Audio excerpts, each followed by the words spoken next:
एक ओजस्वी वक्ता सुभाष चंद्र बोस, जो हिटलर से भी मिले थे देश की आज़ादी के लिए, पासा पलट गया, मारे गए हुए। कुछ लोग कहते हैं मारे गए, कुछ लोग कह रहे हैं मारे गए का प्रचार किया गया। वो जिंदा थे और बहुत सारे लोगों को मालूम था, लेकिन उन्होंने सुभाष चंद्र बोस को जाहिर नहीं किया, क्योंकि वो जानते थे कि सुभाष चंद्र बोस आ जाएंगे तो बाकी नेता उनके सामने फीका पड़ जाएंगे। इसे षड्यंत्र में सुभाष चंद्र बोस चले गए। आज़ादी के बहुत दिन के बाद उनकी मौत हुई, सबको पता है। अंग्रेजों ने एग्रीमेंट किया था, सुभाष चंद्र बोस अगर मिलेगा तो उसको हमारे हवाले करेंगे। क्यों भाई, देश आज़ाद हो गया, हमारा प्यारा प्यारा नेता अगर मिलेगा तो हम तुम्हारे हवाले करेंगे, ठेंगा करेंगे, नहीं करेंगे।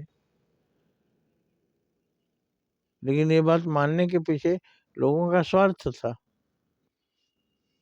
कि उनके आते ही हम हवा हवाई हो जाएंगे। इसलिए सुभाष चंद्र बोस बाद में मरे। ऐसा वक्ता जब भाषण देता था तो अंग्रेजों की तरफ लड़ने वाले सिपाही इनकी सेना में आके भर्ती हो जाते थे। देशभक्ति से वो तो प्रोत थे, ऐसा जोश भरा था इन्होंने। वैसा नेता दुर्लभ है। बाली के बारे में सुनते हैं, उसकी गर्जना से सामने वाले की आधी शक्ति उसके पास चली जाती थी, उससे सामने से कोई हरा नहीं सकता था। उसी तरह की शक्ति सुभाष चंद्र बोस की थी। इनके भाषण से सामने वाला मंत्रमुग्ध हो जाता था।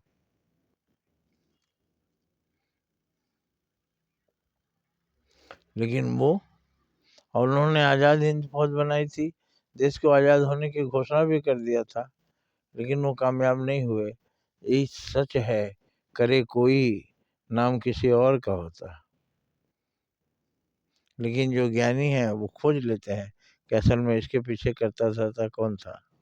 तो सुभाष चंद्र बोस का नाम आज भी हमें जोश से भर देता है। सुभाष चंद्र बोस के जगह जगह चौक चौराहों पर मूर्तियां लगी हैं, लेकिन सुभाष चंद्र बोस की उतनी चर्चा नहीं होती है जितना होना चाहिए। और उनकी चर्चा करना हमारे हित में है, क्योंकि सुभाष चंद्र बोस जैसे वीर की चर्चा करने से मात्र से नौजवानों के भुजाएं फड़कने लगती है, नौजवानों की ताकत दुगनी हो जाती है। जिनसे हमको ज़्यादा प्रेरणा मिले उन्हें हमें ज़्यादा याद करना चाहिए। जय हिंद, जय भारत।